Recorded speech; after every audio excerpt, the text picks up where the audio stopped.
नमस्कार, आपके साथ मैं हूं सुरभि शर्मा। स्पेशल शो की करने जा रहे हैं शुरुआत, जहां जानिए कैसे दाइफ, हानिया, नसरल्ला, सिनवार एक के बाद एक इजराइल के दुश्मनों का अंत हो रहा है। लेकिन इजराइल पर हमले कम होने की बजाय और बढ़ते जा रहे हैं।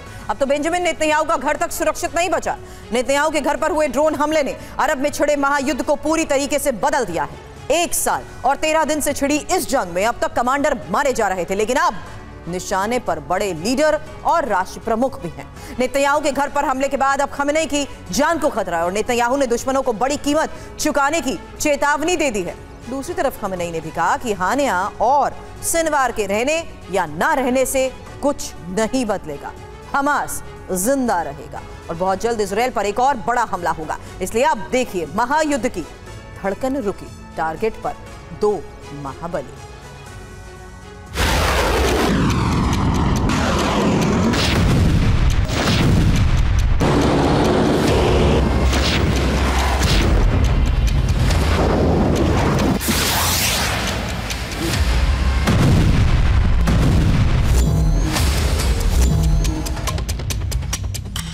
अभी तक मारे गए कमांडर, अब निशाने पर आ गए लीडर।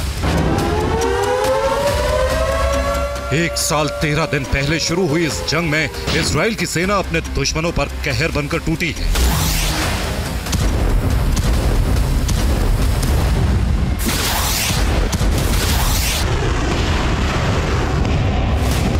इजराइल पर हमास के हमले का मास्टरमाइंड और कस्साम ब्रिगेड का मुखिया मोहम्मद दाइफ 13 जुलाई को मारा गया। 31 जुलाई को तेहरान के सरकारी गेस्ट हाउस में रुके इस्माइल हानिया की हत्या कर दी गई। 2 जनवरी को इजराइल ने ड्रोन अटैक करके बेरूत में हमास के डिप्टी साहले अल अरोली को मौत के घाट उतार दिया। 30 जुलाई को इजराइल की सेना ने नसरल्ला के सबसे करीबी और हिजबुल्लाह के शीर्ष कमांडर फुआद शुक्र को खत्म कर दिया। 20 सितंबर को हिजबुल्लाह का ऑपरेशन कमांडर और जिहाद परिषद का मुखिया इब्राहिम अकील मारा गया।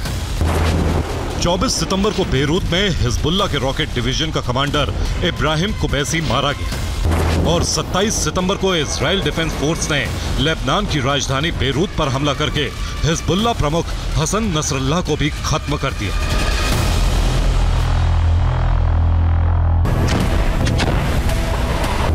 16 अक्टूबर को हमास चीफ याहिया सिनवार की मौत ने युद्ध का वो चरण शुरू कर दिया जिसमें सिर्फ सिपा सलारों की नहीं बल्कि देश के सबसे बड़े नेताओं की जान भी खतरे में आ गई है।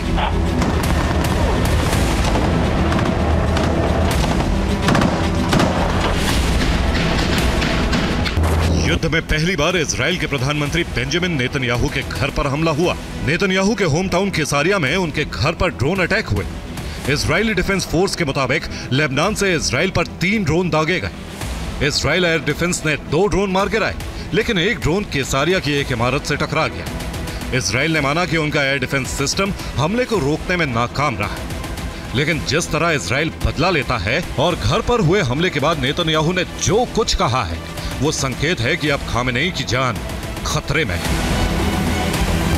नेतन्याहू ने साफ साफ कहा है कि ईरान और उसके प्रॉक्सी ने बहुत बड़ी गलती कर दी।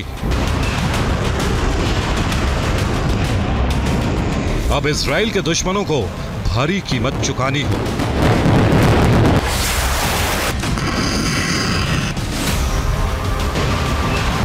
दाइफ, हानिया, नसरल्ला और सिनवार की मौत के बाद अब इजराइल का एक ही सबसे बड़ा दुश्मन बाकी बचा है, जिसका नाम है अयातुल्लाह अली खामेनी।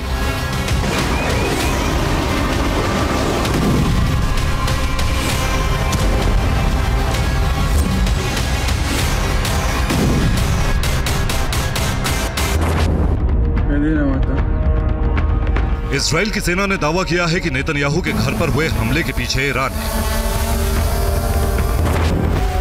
एक तरफ नेतन्याहू ने इजराइल के दुश्मन को बड़ी कीमत चुकाने की चेतावनी दी है, तो दूसरी तरफ ईरान के सर्वोच्च नेता अयातुल्लाह अली खामेनी ने भी इजराइल को जल्द ही एक बार फिर बड़ा हमला झेलने की धमकी दी है।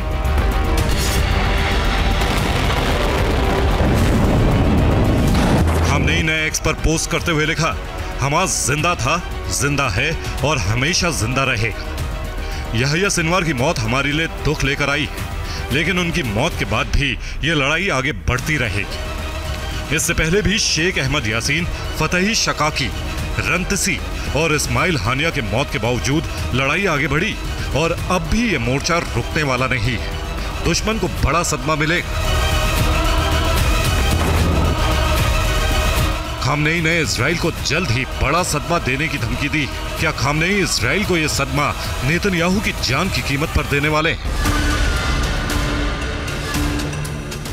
कुछ दिन पहले हसन नसरल्ला की मौत के बाद ईरान के सर्वोच्च धर्मगुरु और supreme leader Ayatollah Ali Khamenei हाथ में राइफल लेकर तेहरान की ग्रैंड मस्जिद पहुंचे थे।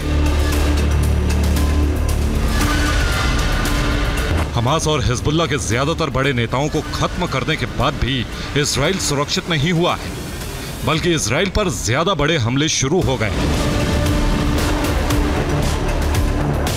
एक तरफ इजराइल की अभेद्य मानी जाने वाली सुरक्षा को तोड़कर ड्रोन नेतन्याहू के घर तक पहुंच गए।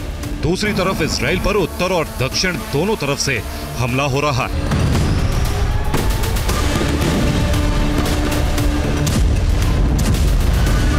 दक्षिण इजराइल के पोर्ट सिटी इलात में एक बार फिर रॉकेट वर्षा हुई। आयरन डोम ने कई रॉकेट तबाह कर दिए। फिर भी कुछ रॉकेटों के रिहायशी इलाकों में गिरने की खबर है।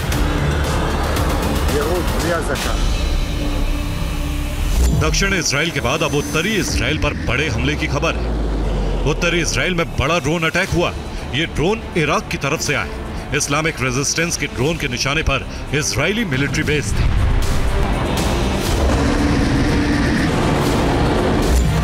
धमाकों से गोलान हाइट्स भी दहल गया।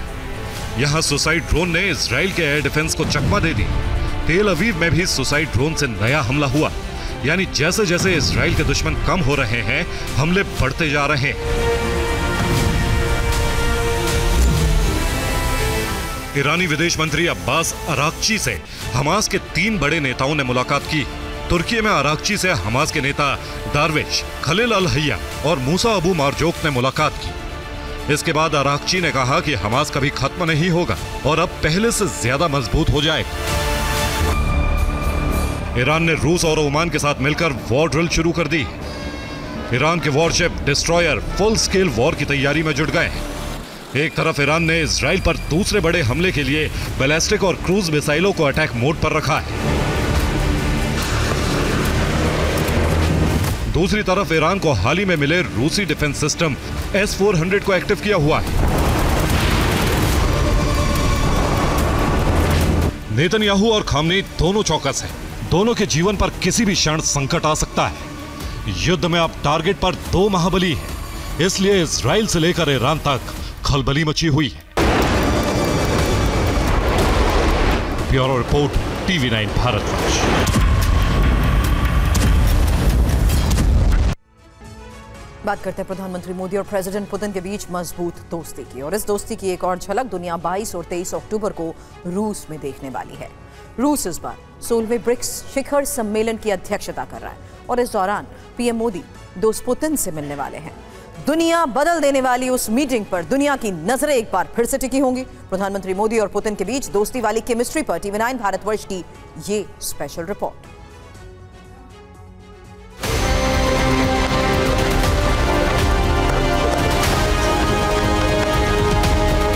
ठीक 3 महीने पहले की यह तस्वीर रूस की है, जब प्रधानमंत्री मोदी दोस्त पुतिन से मिलने मॉस्को पहुंचे थे।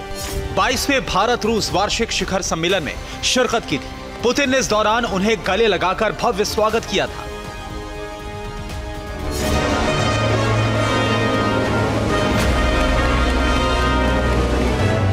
पुतिन ने पीएम मोदी को रूस के सर्वोच्च सम्मान Order of Saint Andrew the Apostle से भी नवाजा था। तब दोस्ती वाली इन तस्वीरों पर पूरी दुनिया की निगाहें थी।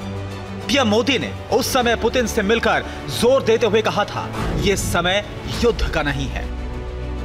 बम, बंदूक और गोलियों के बीच समाधान और शांति वार्ताएं सफल नहीं होती हैं और हमने वार्ता के माध्यम से ही शांति के रास्ते अपनाने होंगे। 3 महीने बाद दोनों मित्र एक बार फिर से रूस में मिलने वाले हैं। रूस के कजान शहर में होने वाले 16वें ब्रिक्स शिखर सम्मेलन में दोनों की अहम मुलाकात होने वाली है। तो एक बार फिर से सवाल यही है कि पीएम मोदी इस बार पुतिन से क्या कहने वाले हैं। प्रेसिडेंट पुतिन ने इस बारे में क्रेमलिन से कुछ संकेत दिए हैं। ये संकेत आपको भी जानना चाहिए। यानी पीएम मोदी 22-23 अक्टूबर को पुतिन से जब ब्रिक्स समिट के दौरान रूस में अलग से मिलेंगे तो एक बार फिर से यूक्रेन युद्ध की चर्चा करेंगे और पुतिन को बुद्ध का शांति संदेश देंगे। असल में पीएम मोदी शिद्दत से चाहते हैं कि रक्तपात बंद हो, मानवता की जीत हो। उन्होंने यही बात यूक्रेन के प्रेसिडेंट ज़ेलेंस्की से कीव में मिलकर कही थी।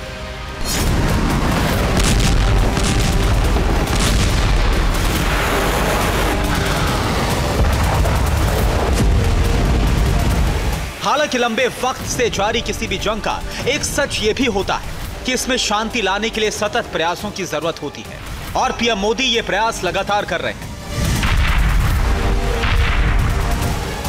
खैर, पुतिन ने इस दौरान पीएम मोदी के सम्मान में क्रेमलिन से और भी बहुत कुछ कहा है। पूरी दुनिया को उनका यह दूसरा बयान भी सुनना चाहिए। पुतिन हर मंच पर दोस्त मोदी की सराहना करते हैं। पुतिन ऐसा पहले भी कई बार कर चुके हैं।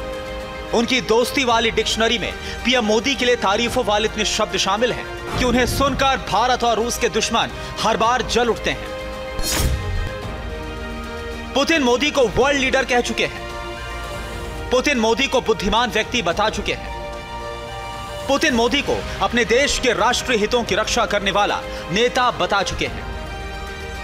पुतिन मोदी को किसी भी देश के दबाव में ना आने वाली बड़ी शख्सियत बता चुके हैं और पुतिन मोदी को रूस का गहरा दोस्त भी बता चुके हैं। तो ये दोस्ती क्या एक दिन में गहरी हुई है? इसका जवाब जानने के लिए इतिहास के पन्नों में झांकना जरूरी है।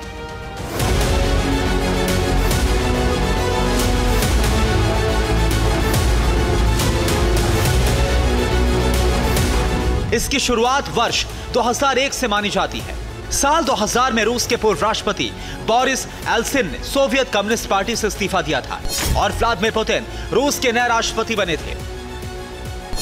इसके एक वर्ष के बाद यानी साल 2001 में नरेंद्र मोदी पहली बार गुजरात के मुख्यमंत्री बने थे। उन्हें यह पद संभाले 1 महीना भी नहीं बीता था और तत्कालीन प्रधानमंत्री अटल बिहारी वाजपेयी के साथ मॉस्को की यात्रा करने का अवसर मिला था।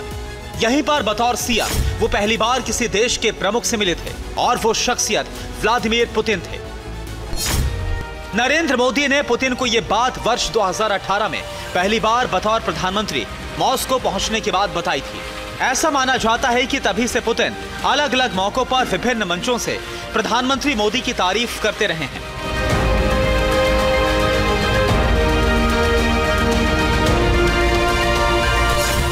और पीएम मोदी के नेतृत्व में भारत ने भी इस दौरान पश्चिमी देशों के लाख दबाव के बावजूद रूस के साथ अपने संबंधों को हमेशा नई ऊंचाई ही दी है और ऐसा करके रूस से 7 दशक पुराने रिश्तों में कभी कोई आंच नहीं आने दी है। Bureau report, TV9 Bharatvarsh. प्रधानमंत्री नरेंद्र मोदी 2 दिन बाद ब्रिक्स समिट में शामिल होने रूस जाने वाले और उनकी इस यात्रा पर पूरी दुनिया की निगाहें हैं। लेकिन सबसे ज्यादा उम्मीदें पाकिस्तान को हैं।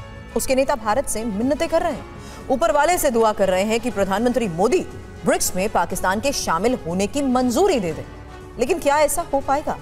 पाकिस्तान आखिर क्यों ब्रिक्स में शामिल होने के लिए बेकरार है?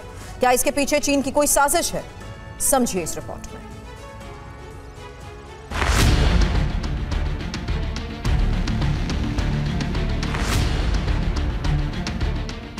पाकिस्तान ने बड़ी मुश्किल से अपने पाले पोसे आतंकियों की मुरव्वत पर एससीओ की मेजबानी की और अब उसकी नजरें रूस के कजान पर है, जहां ब्रिक्स का सम्मेलन होना है।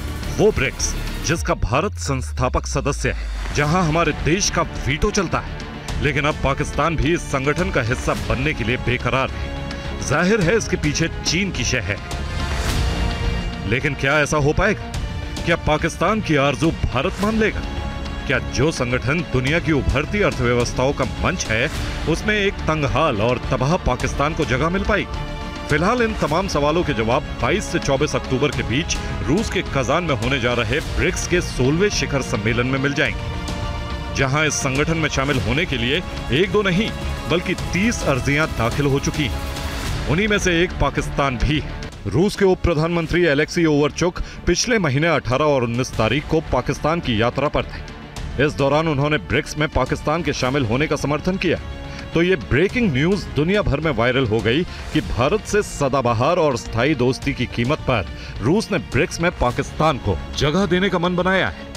लेकिन यह आधा सच था, क्योंकि पूरा सच ये है कि ब्रिक्स में बिना आम सहमति के किसी देश को जगह मिल ही नहीं सकती, जो रूसी उप प्रधानमंत्री ने भी बताई। उन्होंने इस्लामाबाद में ही साफ साफ कहा कि हमें खुशी है कि पाकिस्तान ने ब्रिक्स में शामिल होने की अर्जी दी। ब्रिक्स और एससीओ एक दूसरे की मदद करने के लिए भाईचारे वाले संगठन हैं, लेकिन सच ये भी है कि ब्रिक्स में शामिल होने के लिए सर्वसम्मति अनिवार्य है।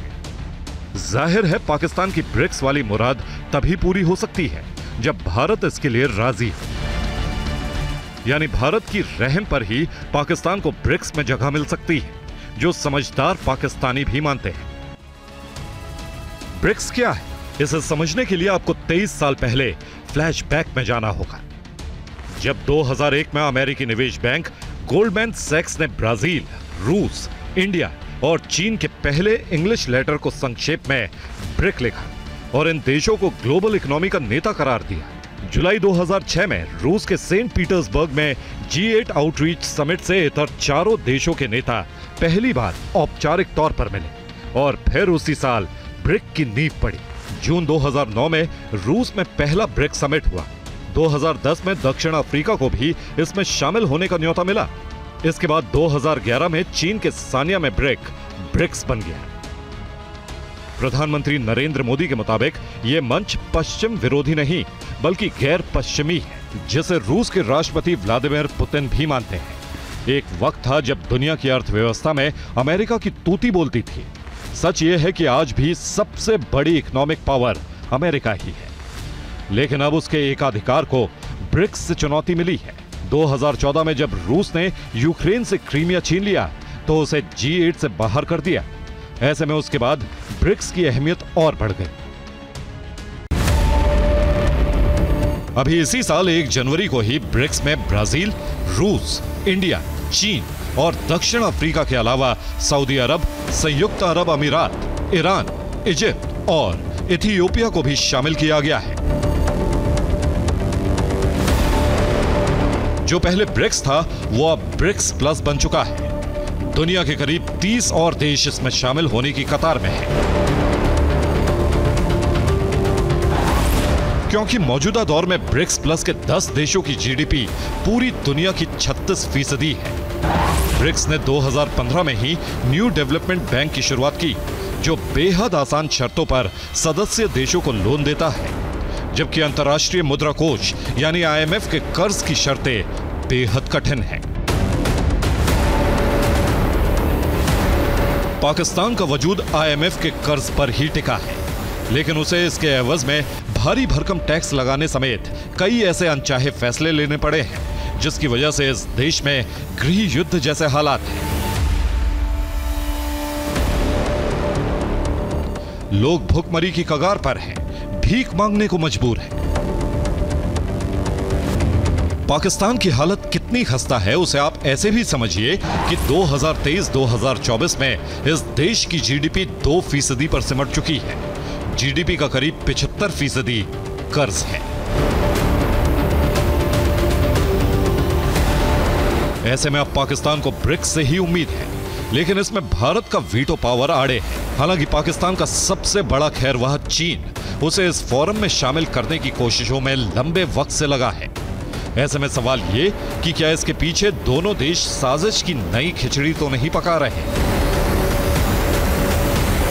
चीन और पाकिस्तान में काफ़ी घनिष्ठता है, तो चीन भी ये चाहेगा कि ब्रिक्स में पाकिस्तान के एडमिशन से उसको डिप्लोमेटिक डेप्थ मिले। दूसरी तरफ पाकिस्तान की अर्थव्यवस्था एक खटाई में है और उसको आर्थिक मदद की सख्त ज़रूरत है। भारत ब्रिक्स में है और चीन में भी ब्रिक्स में है। इस तरह से अगर पाकिस्तान भी ब्रिक्स में आता है तो उसको लगेगा कि भारत के साथ वो एक बराबरी के स्तर पर ये अंतर्राष्ट्रीय संबंधों में आ गया है। क्योंकि भारत ने साफ कर दिया है कि पाकिस्तान जब तक आतंकवाद को शह देना बंद नहीं करेगा, तब तक उससे कोई बात नहीं होगी। ऐसे में पाकिस्तान की मंशा ब्रिक्स के जरिए भारत से बातचीत का वैकल्पिक रास्ता खोलने की भी हो सकती है, लेकिन क्या उसका यह मकसद पूरा हो पाएगा? इसका जवाब सिर्फ 48 घंटे में मिल जाएगा। Bureau report, TV9 Bharatvarsh. आधी दुनिया युद्ध में फंसी है। रूस यूक्रेन युद्ध अमेरिका और नेटो देशों को भारी पड़ रहा है।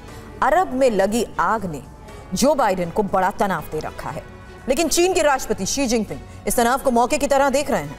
जिनपिंग ताइवान को हड़पने की जल्दी में है, इसलिए अब वो PLA की छावनियों में जा रहे हैं, चीन की वॉर मशीन्स का निरीक्षण कर रहे हैं। और इस बीच जिनपिंग ने ड्रैगन सेना को कौन सा बड़ा आदेश दे दिया, इस रिपोर्ट में देखिए।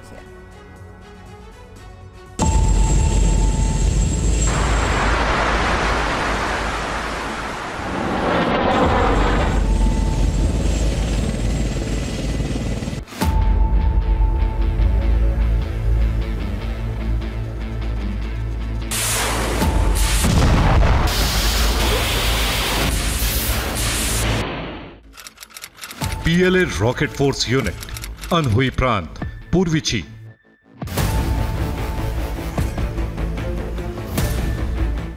चीन के राष्ट्रपति और चीन के केंद्रीय सैन्य आयोग के अध्यक्ष शी जिनपिंग अचानक एक मिलिट्री कंपाउंड में पहुंचे। चीन के राष्ट्रपति ने युद्ध के लिए PLA की तैयारियों का जायजा लिया।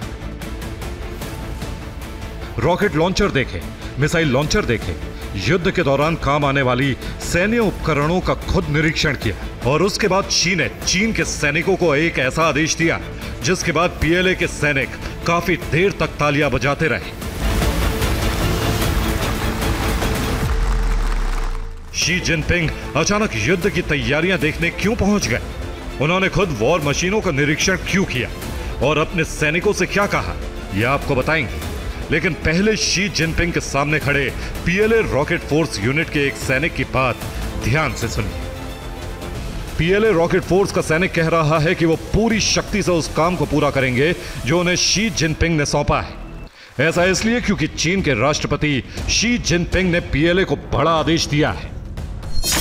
शी जिनपिंग ने PLA को मजबूत और तैयार रहने को कहा है। शी जिनपिंग ने अपने सैनिकों से कहा है कि वो युद्ध की तैयारियों को जल्द पूरा करें।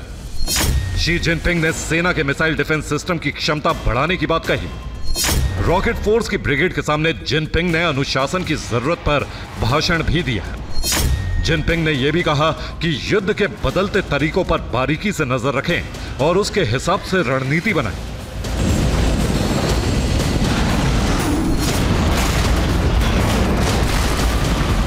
अठारह अक्टूबर को शी जिनपिंग ने PLA रॉकेट फोर्स के सैनिकों के साथ मुलाकात की।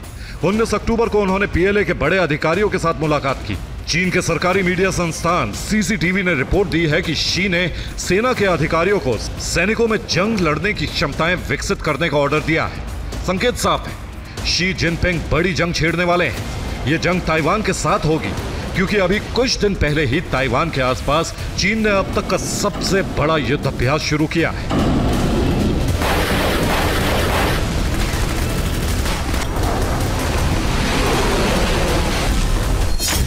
चौदह अक्टूबर को चीन ने ताइवान के पास लड़ाकू जेट, ड्रोन, युद्धपोत और तट रक्षक जहाजों को तैनात किया था।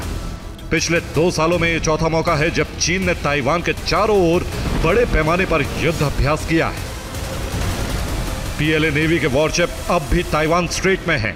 चीन के फाइटर जेट्स बार बार ताइवान का चक्कर लगा रहे हैं। बार बार चीन ताइवान के आसपास शक्ति प्रदर्शन कर रहा है। अब तक इसे ताइवान को डराने की कोशिश माना जा रहा था, लेकिन जिस तरह से शी जिनपिंग ने सैनिकों से युद्ध के लिए तैयार रहने को कहा और जोश बढ़ाने वाला भाषण दिया, उससे अंदेशा मजबूत हो रहा है कि शी जिनपिंग बहुत जल्दी ताइवान पर हमला कर दें और उसे चीन की मुख्य भूमि में मिलाने का आदेश देने वाले हैं।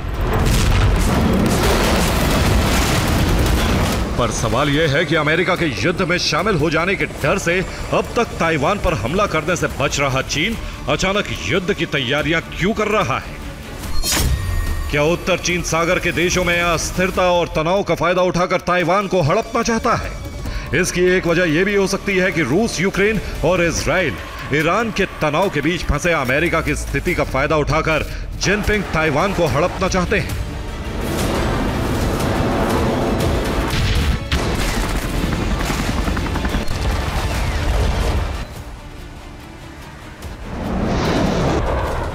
रूस यूक्रेन युद्ध अमेरिका को बहुत महंगा पड़ रहा है। करीब 3 साल से जारी इस युद्ध का सच यही है कि यूक्रेन में रूस का सामना अमेरिका और नाटो के हथियारों से हो रहा है। युद्ध का बेशुमार खर्चा अमेरिका उठा रहा है। पिछले 1 साल से अमेरिका अरब में सुलग रही जंग को संभालने में भी लगा हुआ है। ईरान और इजराइल के बीच जंग बढ़ने का पूरा अंदेशा है। ये जंग भी अमेरिका को बहुत महंगी पड़ने वाली है। ऐसे वक्त में अगर अमेरिका एक और बड़ी जंग में शामिल हो गया तो वह आर्थिक तौर पर बुरी तरह टूट जाएगा। शी जिनपिंग अमेरिका और नाटो देशों की इसी मजबूरी का फायदा ताइवान में उठाना चाहते हैं। शी जिनपिंग के सिर पर एक बार फिर विस्तारवादी सनक सवार हो गई है और वो ताइवान को हड़पने की जल्दी में है। अंदेशा यह है कि इसी साल यानी दिसंबर 2024 तक चीन ताइवान पर हमला कर सकता है। Bureau report, TV9 Bharatvarsh.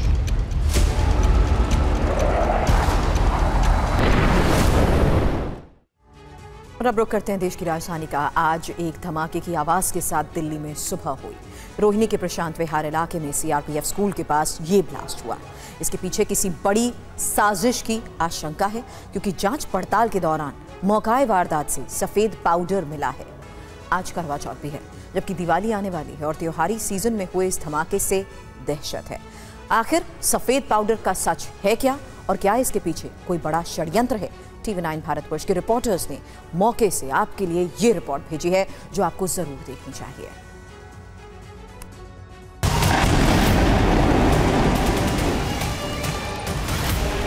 NSG के जो कमांडो हैं वो अभी भी एक एक जो चप्पा चप्पा उसको छान रहे हैं। एक एक कोने को यहाँ पर जांचा जा रहा है, चेक किया जा रहा है कि आखिर इसके पीछे था कौन। सुबह के 7:45 बजे थे। रविवार की वजह से छुट्टी का दिन था। तस्वीरों में आप देख सकते हैं सड़कों पर इक्का दुक्का गाड़ियां ही चल रही थी, लेकिन घड़ी का कांटा जैसे ही 7:45 पर पहुंचा, अचानक धमाका हुआ। कुछ देर के लिए धूल और धुएं का गुब्बार छा गया, और जब यह गुब्बार हटा तब तस्वीर साफ हुई। यह धमाका दिल्ली के रोहिणी के CRPF स्कूल के बाहर हुआ था।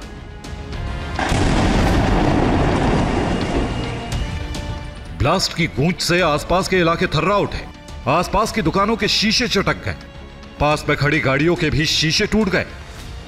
ब्लास्ट की तीव्रता का अंदाजा आप इस बात से लगा सकते हैं कि स्कूल की 18 इंच मोटी दीवार को काफी नुकसान पहुंचा। सामने आप देख रहे हैं जहां पर एनएसजी के कमांडोज नजर आपको आ रहे हैं। दरअसल वो वही जगह है जहां पर वो ब्लास्ट हुआ था और दीवार में वहां पर छेद हुआ है। उस जगह जले हुए के निशान जो है वहीं से दिखाई दे रहे हैं। उस जगह क्योंकि वहीं पर ये ब्लास्ट हुआ था तो उसको बारीकी से वहां पर जांच की जा रही है। वारदात के ठीक 2 मिनट बाद 7:47 पर दिल्ली पुलिस और दमकल विभाग को सूचना दी गई। खबर मिलते ही फौरन special cell, crime branch, CFSL और बम डिस्पोजल स्क्वाड पहुंच गए। स्निफर डॉग्स को भी पड़ताल में शामिल किया गया। चप्पे चप्पे की जांच शुरू की गई। मौके से सैंपल इकट्ठा किए जाने लगे। मामला गंभीर था, लिहाजा थोड़ी देर बाद police, anti terror squad, NSG और NIA की टीम भी पहुंच गई। CRPF के आला अधिकारी भी आ चुके थे। कुछ ही देर में अलग अलग एजेंसियों के 200 से ज्यादा जवान वहां जुट गए। पूरा एरिया किसी छावनी जैसा दिखने लगा।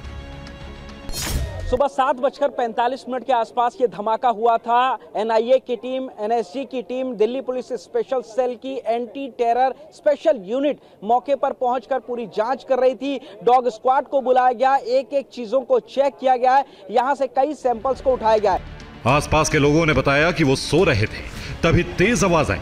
उन्हें लगा कि शायद सिलेंडर फटा है, लेकिन जब वो बाहर निकले तो उन्हें धुआं नजर आया। गाड़ियों के शीशे टूटे दिखे।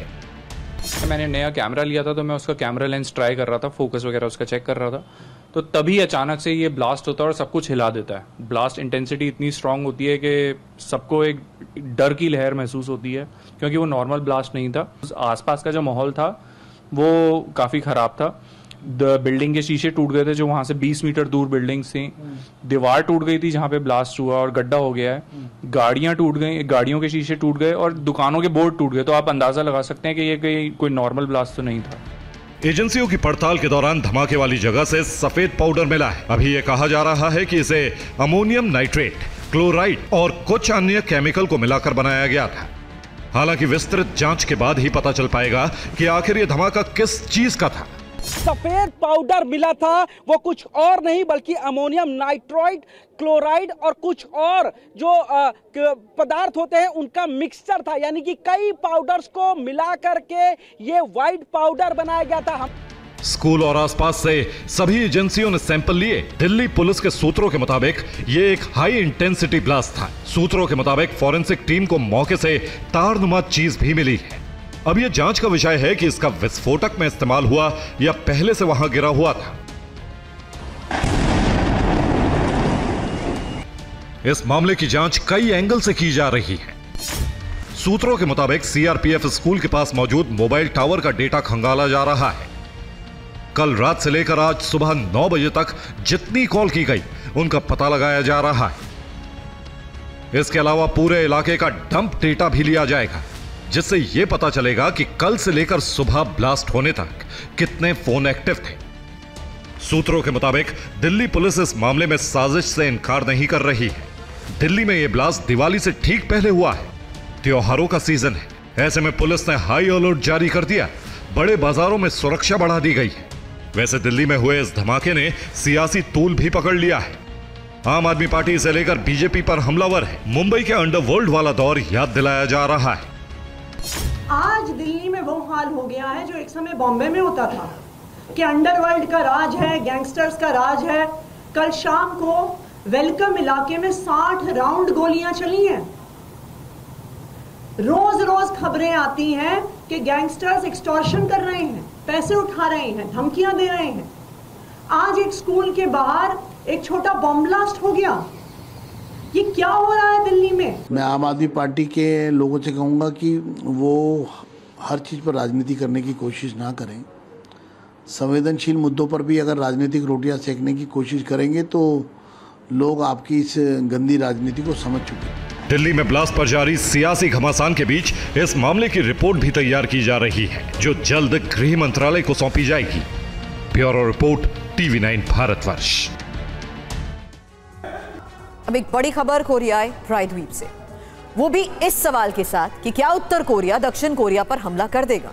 क्या उत्तर कोरिया और दक्षिण कोरिया में जंग हो सकती है? क्या एक और फ्रंट पर बारूदी विध्वंस होने वाला है? किम की दक्षिण कोरिया को दी गई नई धमकी विनाश की आहट क्यों सुना रही है? इस रिपोर्ट में समझिए।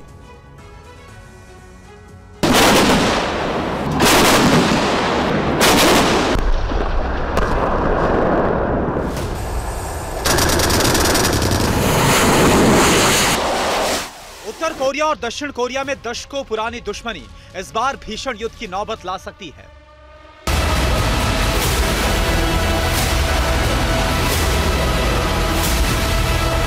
रूस यूक्रेन युद्ध और पश्चिमी एशिया में इजराइल से जारी युद्ध के बीच कोरियाई प्रायद्वीप में भी दो दुश्मन आपस में टकरा सकते हैं।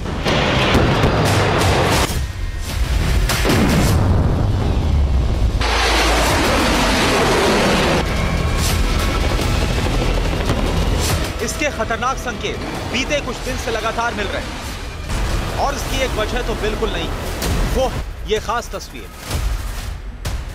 ये एक जासूसी ड्रोन है। उत्तर कोरिया के शासक किम जोंग उन का दावा है कि दक्षिण कोरिया ने 13 अक्टूबर को प्योंगयांग की जासूसी के लिए इस ड्रोन को भेजा था। इस ड्रोन के अवशेषों की बरामदगी तलाशी अभियान के दौरान हुई है। उत्तर कोरिया ने इस ड्रोन के मिलने के बाद दक्षिण कोरिया पर गंभीर आरोप लगाए हैं। उत्तर कोरिया का कहना है कि 13 अक्टूबर को मिला ड्रोन ठीक वैसा ही है जैसा ड्रोन अक्टूबर की शुरुआत में दक्षिण कोरियाई सैन्य परेड में दिखाई दिया था।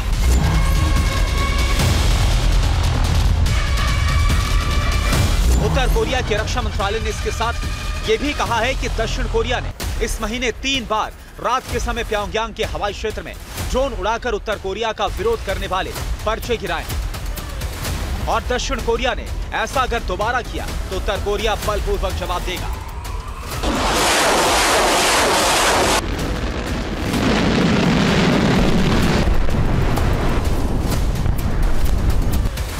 यहां पर दक्षिण कोरिया को किम जोंग उन के बलपूर्वक जवाब देने का मतलब आसानी से समझ सकते हैं। वो बलपूर्वक जवाब उत्तर कोरिया की खतरनाक मिसाइलें भी हो सकती हैं।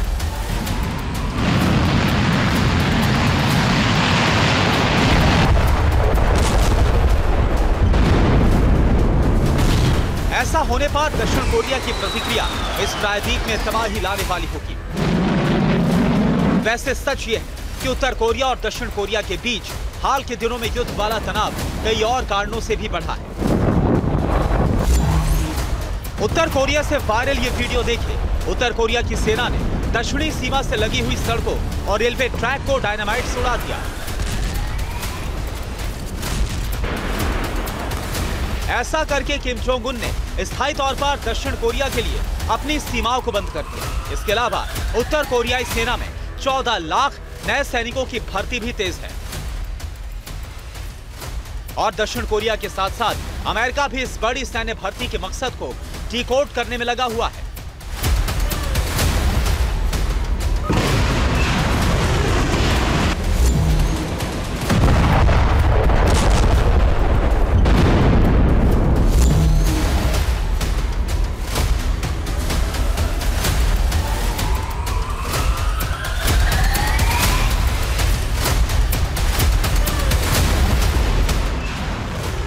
दोनों देशों के बीच युद्ध क्यों छिड़ सकता है, तो इसका जवाब जानने के लिए थोड़ा और पीछे चलते हैं। पिछले हफ्ते उत्तर कोरिया में क्या क्या डेवलपमेंट हुई ये भी जानते हैं। सड़क और रेलवे ट्रैक उड़ाने से ठीक पहले उत्तर कोरिया ने अपने संविधान में एक हैरान करने वाला संशोधन किया। 2 दिन तक चली हाई लेवल मीटिंग के बाद उत्तर कोरिया ने तय किया है कि वो दक्षिण कोरिया को अब से शत्रु राष्ट्र मानेगा। इतना ही नहीं, किम जोंग उन ने अपने सैनिकों से कहा है कि वो दक्षिण कोरिया को दुश्मन ही माने और अगर दक्षिण कोरिया की ओर से संप्रभुता का उल्लंघन होता है तो दुश्मन पर हमला करने में संकोच ना करे।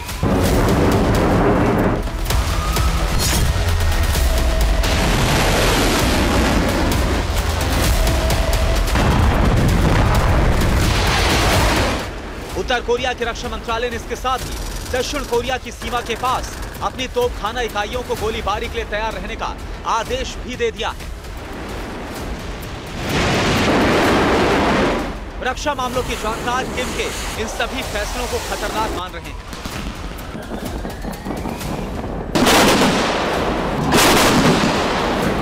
उन्हें अंदेशा है कि किम जोंग उन इस बार खोखली धमकी नहीं दे रहे, बल्कि वो अकाल, भुखमरी और बेरोजगारी से जनता का ध्यान भटकाने के लिए कोरियाई प्रायद्वीप में नया वॉर फ्रंट खोल सकते हैं।